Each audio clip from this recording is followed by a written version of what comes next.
On devrait être bon, disais-je, avec le micro allumé. Et comme dirait Bourvil, ça a marché beaucoup moins bien. Ça a marché beaucoup moins bien. Voilà, histoire que je vous fasse une imitation qui sature. Salut Babar, et normalement, si je ne dis pas de bêtises, et si vous avez été patient, je vous en remercie.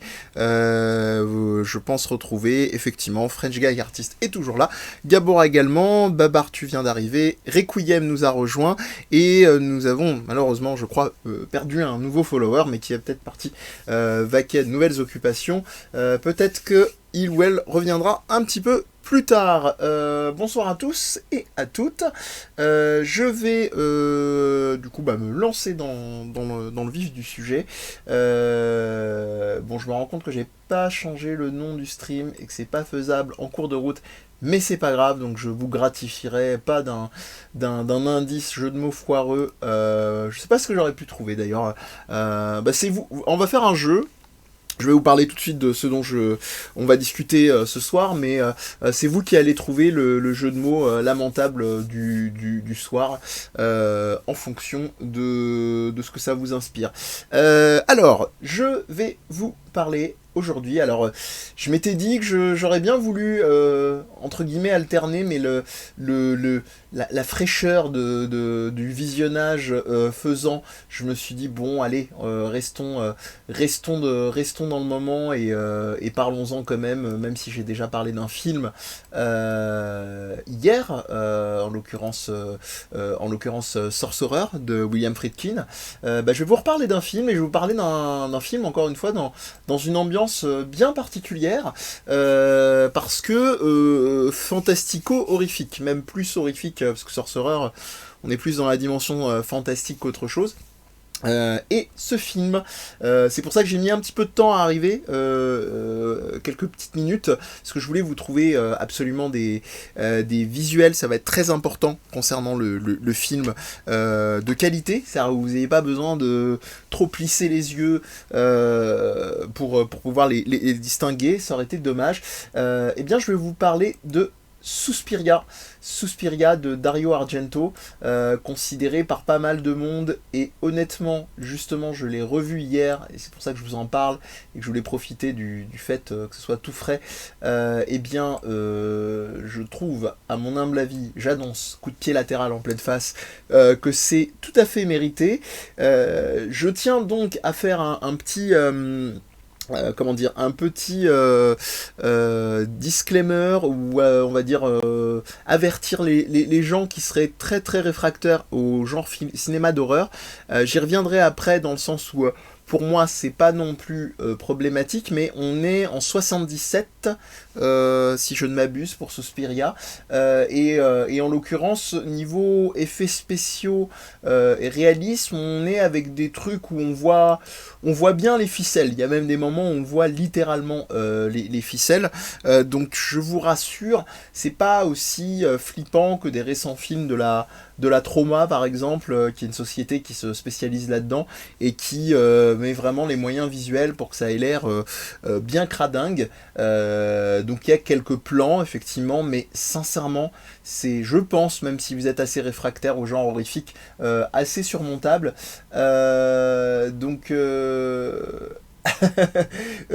Qu'est-ce que je voulais dire? Ouais, effectivement, ça fait un moment, c'est fou. Voilà. Suspiria, film de Dario Argento, ce qu'on appelle, pour aller vite et faire facilement, un des maîtres de l'horreur, film donc italien, et sorti en 77, donc j'ai vérifié entre temps, qui fait partie d'une trilogie que je vous avoue ne pas encore avoir vue, mais le fait de revoir Suspiria m'a bien ambiancé pour clore la trilogie, donc qui s'appelle la trilogie des enfers, possiblement en référence à Dante Alighieri, l'auteur italien de la Divine Comédie. Vous savez, celui qu'en France on appelle Dante, comme le personnage de Devil May Cry. Ça c'est mon instant troll prononciation des accents, des noms avec les accents on va dire d'origine. Bref, hashtag esthète connard, hashtag snobisme. Et cette trilogie s'appelle donc la trilogie des enfers, ou des trois mères, les mères comme les mamans. Le second étant Inferno, et le dernier, la troisième mère, qui est, je le découvre, très récent, sorti en 2007. Inferno est sorti 3 ans après, en 80, et voilà. Donc ça a été une histoire plutôt au long cours. D'un point de vue scénario, pareil, hein, je vous le dis comme très souvent. On est sur des infos basiques. J'ai pas, vu que c'est des streams quotidiens, j'ai pas forcément fait une recherche super approfondie, même si j'ai commencé à mettre le nez un peu dans les bonus du Blu-ray, avec une super restauration. Donc foncez, hein, si vous pouvez obtenir la version HD. Voilà, c'est vraiment très très bon. Exactement, je vais y revenir, French Guy Artist, et j'avais un petit peu, je t'avoue, concernant ce remake, une réaction qui aurait peut-être un peu jeté le bébé avec l'eau du bain. On verra. Quand je le visionnerai, je vous en dirai quelque chose d'ici là, mais avec le recul, je suis un peu chauffé, je vous expliquerai pourquoi. On va faire les choses dans l'ordre. Ah, ça cite du Jean-Baptiste Toré, merci beaucoup. Donc ça nous dit, à noter que Jean-Baptiste Toré, oui, grand spécialiste de ce genre, et réal, a fait une présentation du film dans... Ah, ça j'ai envie de dire... Vénard. Les petits vénards, le 8 mars dernier, et salut, bah voilà, je peux mettre aussi un nom, Yannick, au-delà de son pseudo. Yannick, assez féru de la chose cinématographique et philosophique pour n'en citer que deux. Voilà, bienvenue à toi. Effectivement, c'était assez agité. Dionnet, dont fait partie Toré, dans la clique notamment, je pense que c'est pas moi qui vais t'apprendre ça, Yannick, dans la clique Mauvais Genre, qui est une émission de radio de France Culture excellentissime, que moi j'adore vraiment. Vous ressortez du truc. Alors si vous croyez connaître un film avec ces oiseaux là, les gars vont vous sortir, c'est plus des refs genre les notes de bas de page ou des articles ou d'un bouquin, ou encore les bonus d'un DVD ou d'un Blu-ray. Non, les gars vont vous sortir des refs de thèses d'étudiants qui ont même pas été diffusés, quoi. Ils sont très loin dans la matrice. Niveau cinéma, comme il nous disait Lamberitin, et qui est Yannick, il y a eu des trucs de foufou dans les années 70, 80, 90, et Jean-Pierre Donnet en fait évidemment découvrir beaucoup, notamment Jean-Pierre Donnet, chantre de ce qu'on pourrait appeler simplement la génération métal hurlant.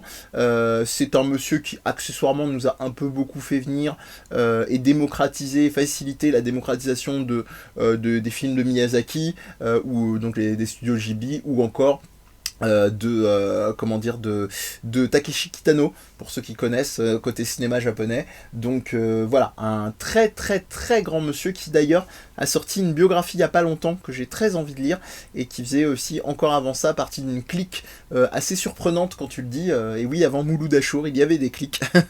Qui était une clique Canal d'ailleurs, comme le précisait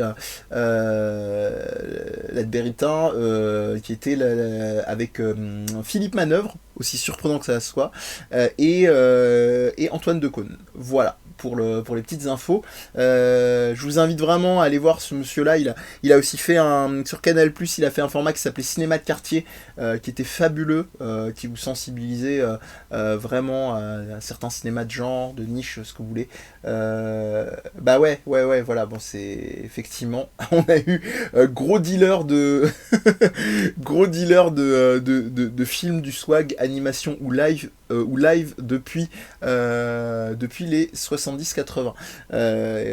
Voilà, grand copain aussi de Feu Dionnet, de Feu Moebius, excusez-moi, de Giro, donc voilà. Bon, On a fait le tour référence, je suis très content du coup d'avoir Yannick avec moi parce qu'il va probablement compléter pas mal de choses comme vous pouvez voir niveau cinématographique pour enrichir l'éventuelle discussion.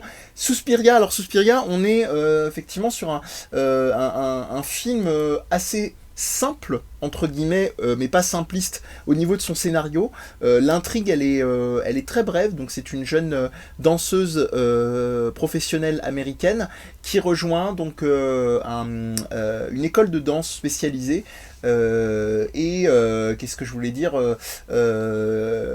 donc qui est censée être une des meilleures une des plus grandes écoles de danse au monde et déjà j'ai envie de vous dire, l'intro est plutôt oppressante, hein, on vous donne le ton tout de suite que ça va pas trop le faire. Je pense que j'irai pas plus loin sur la façon dont les choses se déroulent, en tout cas d'un point de vue scénaristique, qu'on doit d'ailleurs à Dario Argento et un acolyte de longue date, excusez-moi d'ailleurs, Daria Nicolodi, qui je crois, de ce que j'ai commencé à avoir des bonus, avait eu une transmission orale de cette histoire de la symbolique de Suspiria par sa propre mère ou grand-mère.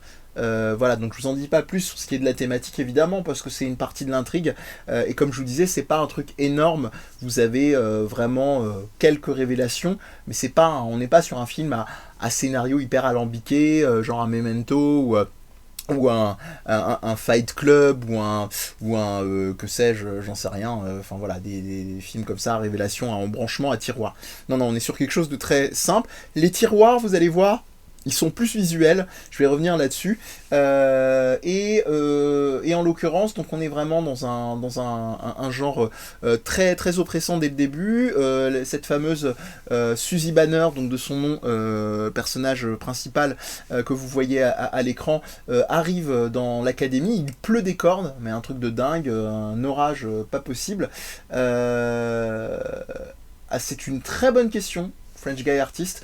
Moi, je pense que de toute façon, tous les films marqués au niveau de la lumière, du travail de lumière et d'univers un peu comme ça, un peu baroque, je dirais, je serais pas étonné qu'il y ait un héritage lointain, d'autant que Aronofsky, au-delà même de Black Swan, avec des films comme The Fountain, un univers assez barré en termes de lumière.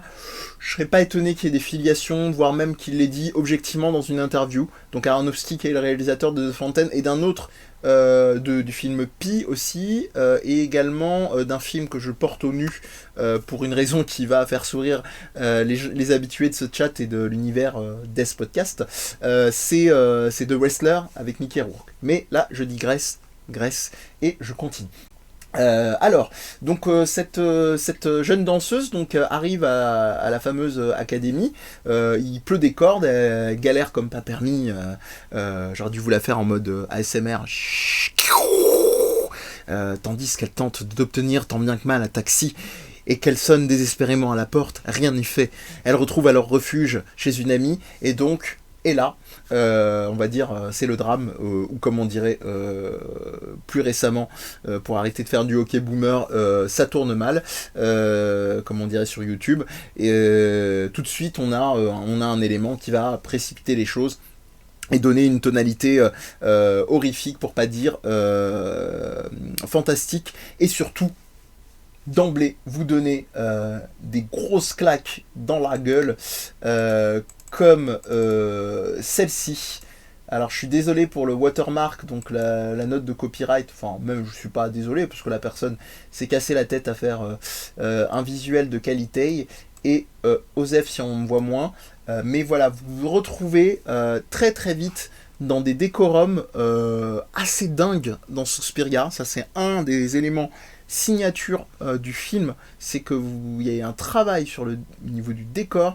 Alors je savais que les Italiens historiquement avec Cinecittà et tout ça avaient des lieux de tournage et des comment dire c'est pas des setups que je cherche, c'est des studios en fait assez dingues en termes de décor. Mais alors là, vraiment, c'est assez fou. Au niveau des petites remarques, pas vu donc depuis ton adolescence, mais tu en as un bon souvenir, d'accord. Et ouais, les lignes de fuite sont assez nickel.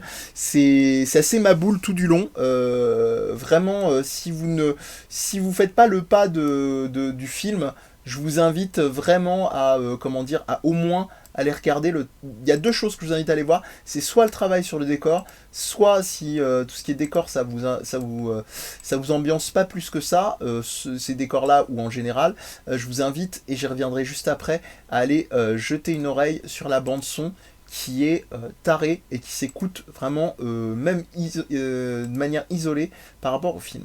On va revenir à ce qui nous intéresse, à savoir la personne à qui on doit ce film, en l'occurrence donc Dario Argento, ici présent. Dario Argento, donc vraiment, comme pour le dire simplement, comme je disais tout à l'heure en plaisantant un petit peu, un des maîtres du cinéma d'horreur, en italien évidemment. Et ce qui est intéressant avec Dario Argento, comme des réalisateurs comme Pasolini, entre autres, et beaucoup du cinéma d'époque, c'est que ce monsieur-là, il y a un marqueur au niveau politique chez ce monsieur-là qui est très fort. C'est-à-dire qu'évidemment, il y a un habillage visuel au niveau des couleurs qui jouent sur les perceptions, etc. Mais c'est aussi une personne qui, dans ses films, fait advenir, par le biais de ses couleurs, je pense, aussi une vision très marquée d'un point de vue politique.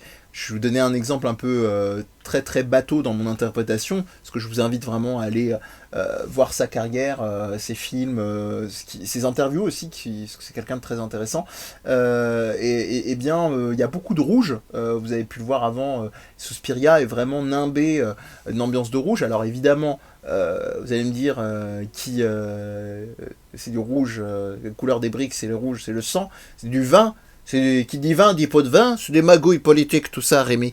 Alors ça, c'était pas un accent belge lamentable, c'est simplement tentative d'imitation de... les gens qui ont la ref ont deviné, j'espère. C'est arrivé près de chez vous. Mais voilà, le rouge renvoie évidemment au vin, au sang, qui est d'ailleurs très présent dans le film. Le sang comme le pinard, hein, d'ailleurs, vous verrez, je n'en dis pas plus. Et surtout, le rouge, c'est aussi... vous voyez, c'est même pas calculé. Les gens témoigneront que depuis le premier live, hein, le plaid est là. C'est pas moi qui l'ai exigé. Et en l'occurrence, le rouge renvoie aussi évidemment au communisme, duquel Dario Argento, c'est jamais, à aucun moment de sa carrière, c'est caché, d'être sympathisant, et même de dire justement que lui avait un cinéma plutôt orienté, marqué là-dessus, comparativement à d'autres collègues qui étaient plus dans un cinéma un peu plus bourgeois. Et en l'occurrence, merci pour la référence zététique, ravi en tout cas que tu l'aies repéré.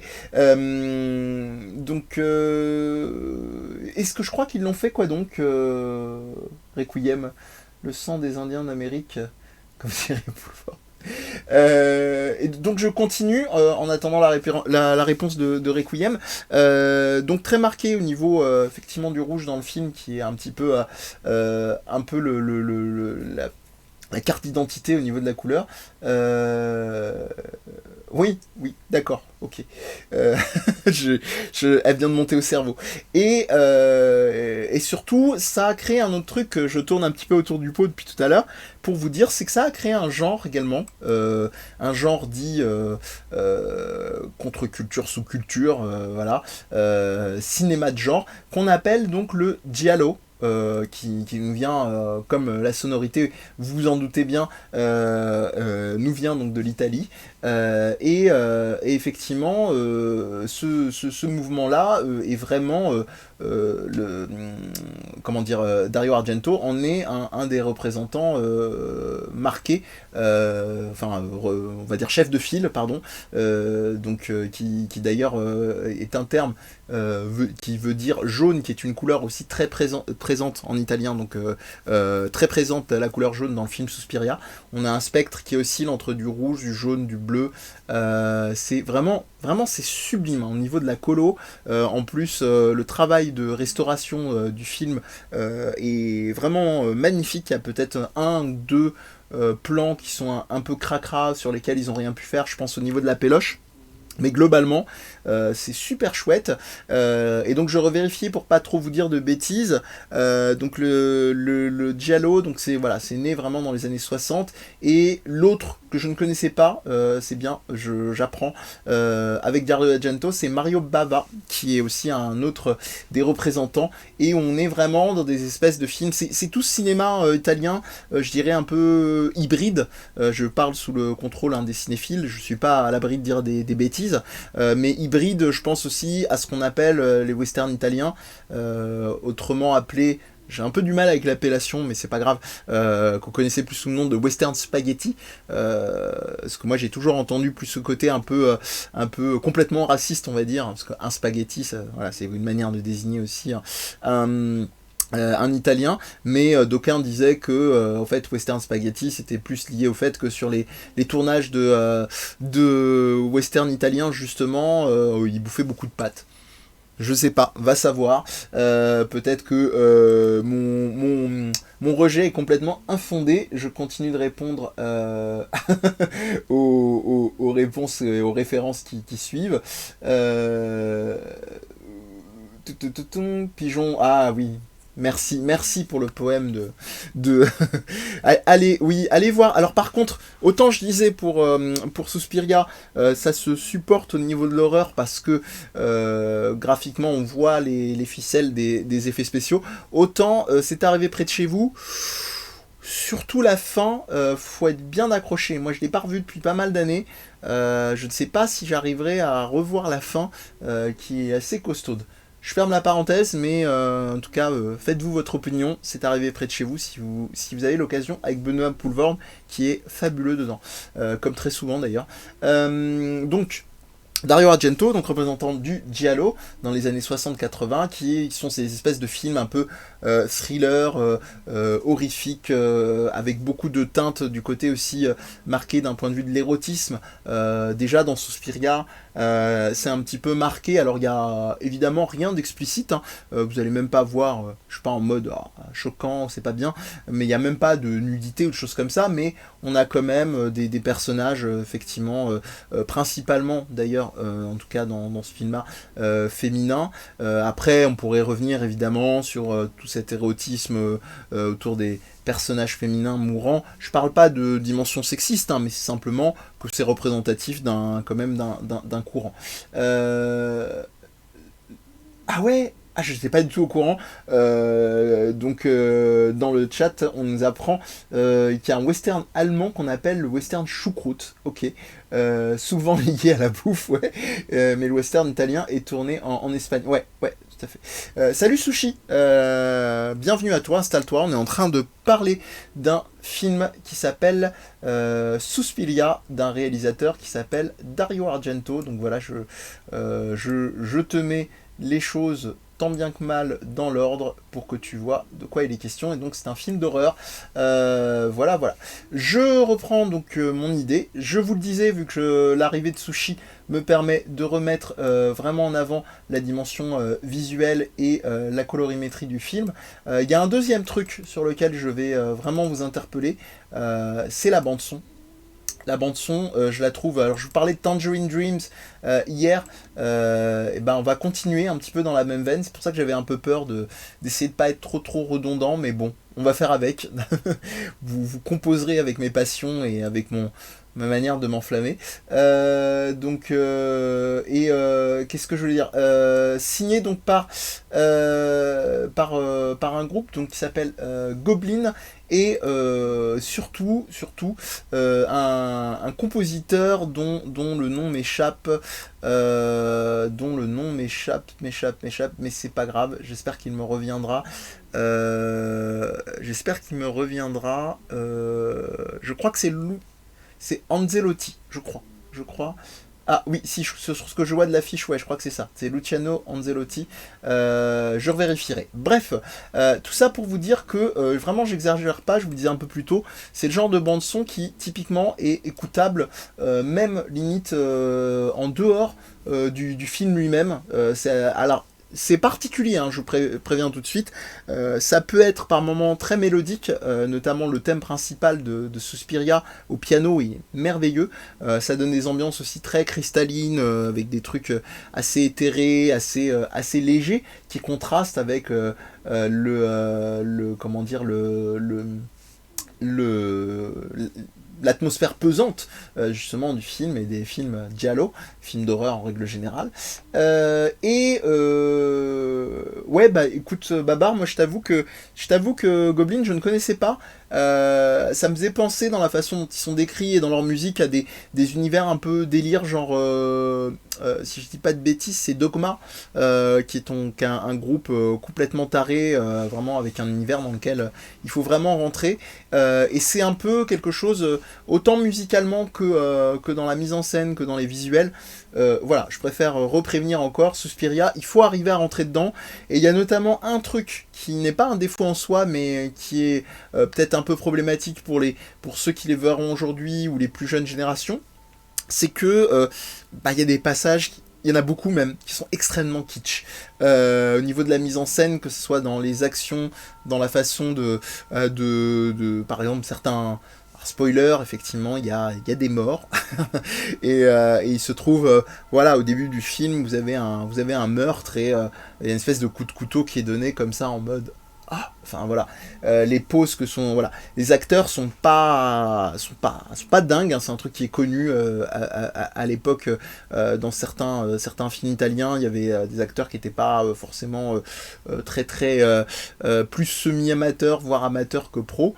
L'actrice principale, effectivement, roule bien sa bille et se débrouille. Ouais, oui, bien sûr, oui, les pianos dans les films d'horreur, c'est... y a qu'à voir, je parlais hier de Sorcerer avec William Friedkin, il y a qu'à voir le thème de l'Exorciste, évidemment. Tout à fait d'accord avec toi, Zététique. Voilà pourquoi ça disait quelque chose. Donc le frère de Dario Argento, nous dit Babar, a produit Dawn of the Dead. Bon, le monde est vraiment petit, y a pas de mystère. Et Goblin a fait la musique du film. La boucle est bouclée. Je continue sur Suspiria et sa bande son qui est complètement folle. Donc si vous ne repartez pas sous le coude avec le film, repartez avec la bande son voilà, sous les oreilles. Sûr même que sous ça doit pas être très pratique. Enfin je suis mal placé pour parler de sous les oreilles en ce moment.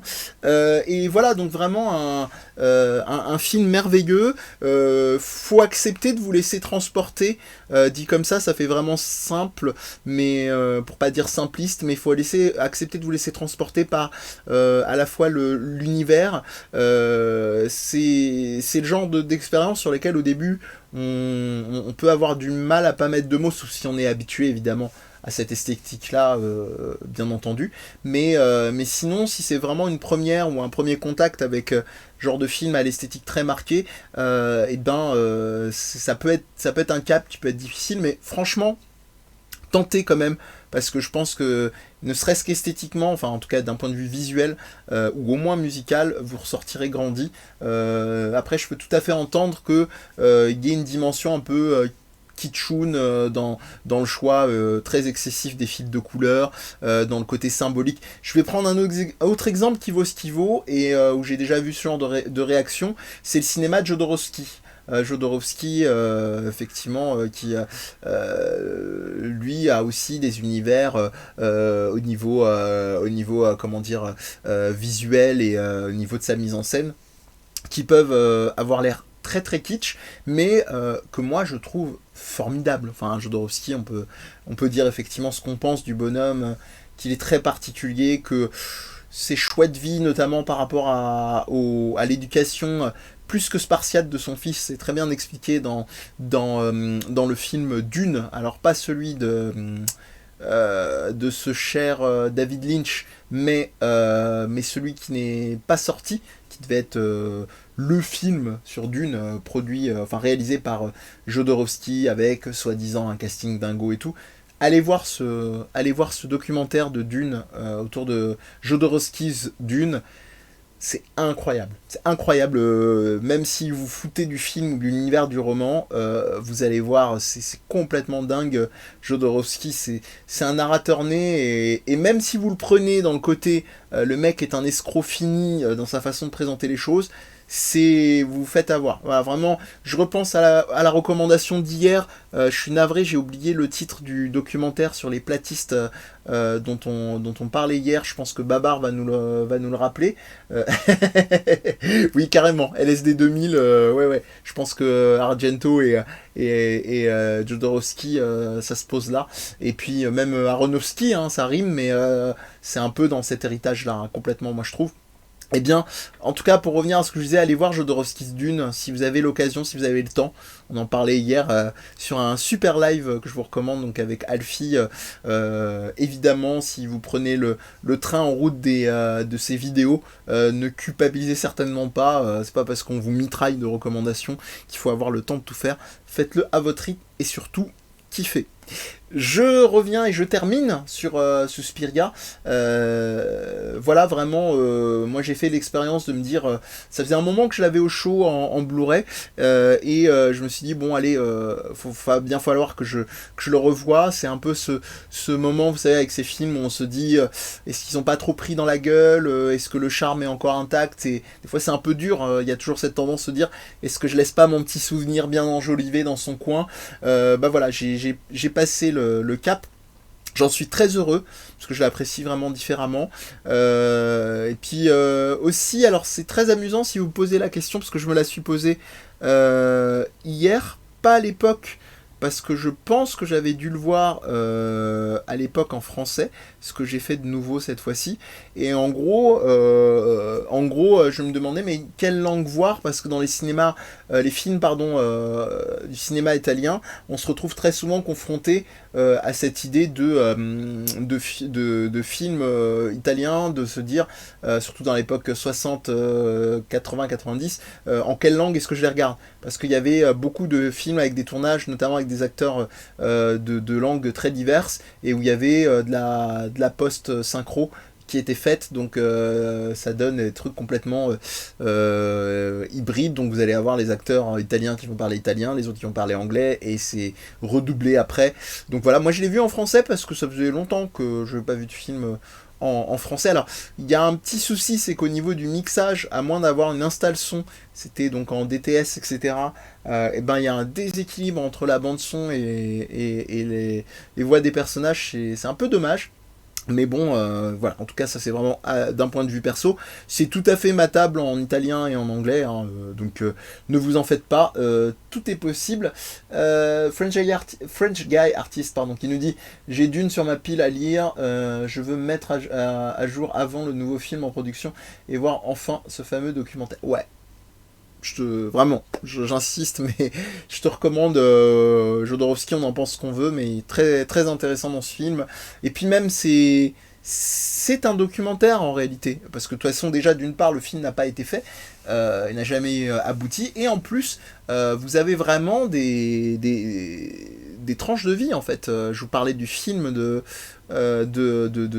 film, le lapsus, du fils de Jodorowsky, qui a été, en fait, sa jeunesse, elle a été sacrifiée parce qu'il devait être un des acteurs principaux. Il le faisait s'entraîner matin et soir avec un maître des arts martiaux pour qu'il soit prêt pour le film pendant 2 ans, et le film n'a pas été fait. C'est ma boule, c'est plein d'anecdotes comme ça, c'est complètement dingue.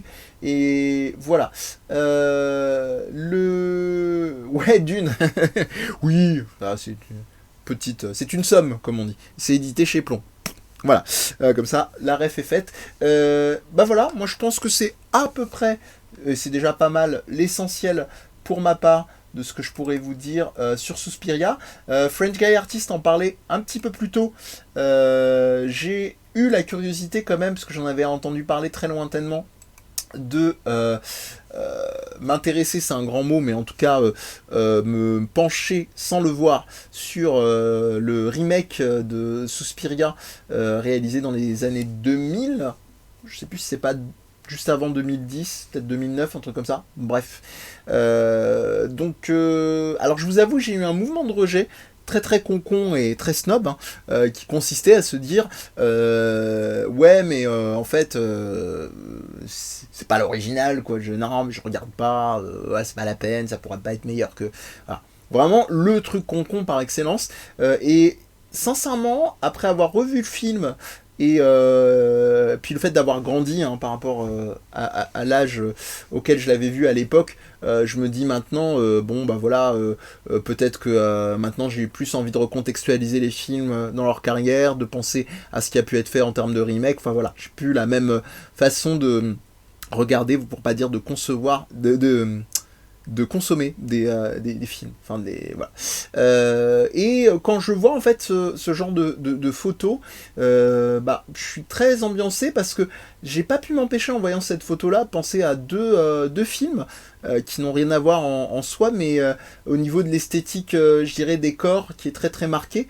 J'ai pensé à Silent Hill de Christophe Gans, notamment la scène comment dire, des infirmières dans le couloir, pour ceux qui l'ont vu, qui est fabuleuse, qui à elle seule vaut le visionnage du film. Et j'ai pensé à un autre film dont je n'ai pas retrouvé le nom, mais qui est un film de Gaspard Noé. C'est un film, en fait, beaucoup de gens ont plus appelé ça un clip qu'un film. Peut-être que je pourrais être aidé par vous dans le chat. Bah oui, bon, bah, très heureux que tu te représentes la scène, elle est assez dingue. Et ça fait des belles recos aussi, niveau roman, dans le chat, ça n'arrête jamais. Et en l'occurrence, voilà, le film de Gaspard Noé, qui a été un peu catégorisé comme étant plus un clip d'1 heure et demie qu'un film, un peu déjanté, assez excentrique, etc. Comme beaucoup de films de Gaspard Noé, hein, vous me direz. Donc voilà, mais ça me chauffe bien que ce soit Suspiria ou le film de Noé, notamment dans ce qui peut être fait et travaillé au niveau du cinéma, dans l'esthétique des corps. Et voilà, quand je vois ça, des corps et des cordes, regardez les tenues. Bref, pardon. Donc ça c'est fait. The Void, oui, bien sûr, évidemment. Je parlais de psychédélisme hier, bien entendu, difficile dans la filmo de Noé de pas mentionner The Void. Voilà. Pour ma part, autour de ce Suspiria, que vraiment, en tout cas, je vous recommande, si vous passez le cap, essayez de le récupérer en HD, quoi, c'est-à-dire essayez de récupérer le remaster, de l'emprunter, de le louer, ou de le regarder en streaming avant de l'acheter. Enfin voilà, faites ce que vous voulez, mais voilà. Alors, je me tourne vers le chat, et donc ça continue les recommandations ouvrages cultes. Donc Fondation, ok, nous dit Gabora, ça se lit tout seul. C'est drôle parfois de voir que c'est ce que c'était. Ah oula, excusez-moi, j'ai du mal. C'est drôle de voir que ce qui était vu comme le futur à l'époque a déjà en fait été dépassé, mais globalement sacré claque. Ouais. Après, en parlant de futur déjà dépassé, il y a un peu le syndrome des gens qui continuent de s'extasier en se disant ah mais mon Dieu, mais Black Mirror c'est le futur. Non, Black Mirror c'est le présent. Voilà. La première saison, il y avait encore peut-être des vagues trucs, mais non, voilà, on a vite fait de basculer. Dans un autre genre, gore second degré, oui, bien sûr, Dead Snow 2, ouais, tout à fait. Je crois que c'est un truc avec des... Oui, voilà, bon, voilà, tu confirmes ce que j'allais dire, des zombies nazis qui sont restés congelés, etc. Non, pas besoin de rajouter grand-chose, mais étant un habitué, fut un temps des soirées de l'étrange, ou les soirées excentriques, je sais plus, qui étaient aussi nommées soirées nanar, je ne peux que plus soyer, mais on est d'accord, on est dans encore un autre genre cinématographique, et donc ça recommande Yeti, je crois, à qui je n'ai pas dit bonjour d'ailleurs, donc j'en profite, qui recommande apparemment aussi le cycle des robots, en plus de Fondation. Voilà. Pour ma part, pour ce Suspiria et au-delà. Je ne sais pas si de l'autre côté, j'allais vous dire, puisque vous avez des recommandations, je crois que vous avez commencé, hein, vous m'avez pas attendu, et c'est très bien. Donc pour ma part, pas lu, hein, Fondation. Peut-être à l'occasion, je me pencherai sur tout ça. Il y en a des classiques à rattraper. Je relisais récemment Des fleurs pour Algernon, il n'y a pas très longtemps, donc c'est dire à quel point ça date, et il y a toujours des choses à découvrir. C'est ça qui est magique. Voilà. Que vous dire sinon, si ce n'est que pour ceux qui n'étaient pas présents, ceux et celles n'étaient pas présents, que juste avant, je vais lire le commentaire de Gabora qui me dit il y a encore quelques épisodes de Black Mirror qui restent dans le futur, heureusement. Moi, j'en vois plus beaucoup, hein, franchement. Franchement, Gabora, à toi de nous dire, mais j'en vois plus beaucoup. Mais bon, bref, ça se discute. J'allais vous dire, donc, grosse discussion donc d'hier avec Alfie de la chaîne YouTube du même nom, Alfie, A-L-P-H-I, donc youtube.com/Alfie, qui fait des essais vidéo, donc ce qui est son terme à lui pour analyse de vidéos, de films, séries télé et vidéastes YouTube et ailleurs d'ailleurs. Donc voilà, très super intéressante. Je pense que ceux qui étaient là hier pourront en témoigner. Moi j'étais vraiment ravi, et Alfie me disait on remet ça quand tu veux, ce à quoi j'ai répondu il n'y a pas de souci. En parlant de ça, j'ai découvert, en réalité ça me pendait au nez, mais voilà, j'ai confirmé comment se passer le setup technique pour pouvoir discuter sur le temps des streams, et en vous disant ça, c'est simplement pour vous qui êtes dans le chat, ou les habitués, et les autres, hein, j'ai envie de vous dire aussi, si vous découvrez la vidéo, etc., et que vous avez envie de participer, qu'on puisse éventuellement partager une recommandation ou quelque chose comme ça, ou de prendre simplement le micro à un moment donné, c'est tout à fait possible. Donc il suffit simplement qu'on puisse se contacter. Donc pour ceux et celles qui ne me connaissent pas, je vous invite à aller sur Twitter. Donc mon tweet c'est D comme la lettre D, donc comme Didier, donc D___ Mehdi, M-E-H-D-I, et c'est sur Twitter, et mes messages privés sont ouverts, donc vous n'hésitez pas, vous m'envoyez un petit message si ça vous tente, ce sera avec grand plaisir, pour pouvoir envoyer les messages, voilà, pour pouvoir discuter. Sinon vous avez aussi le format Death Podcast, comme c'est écrit là, tout attaché, @gmail.com. C'est encore plus pratique à retenir que mon tweet exotique. Voilà, pour celles que ça intéresserait, n'hésitez pas, pour pouvoir venir discuter en direct pendant le chat, et même les futurs, hein, d'ailleurs, live, s'il y a des trucs qui vous intéressent sur Death Podcast, de venir discuter, hein. On a une pléiade d'émissions, si vous voulez faire un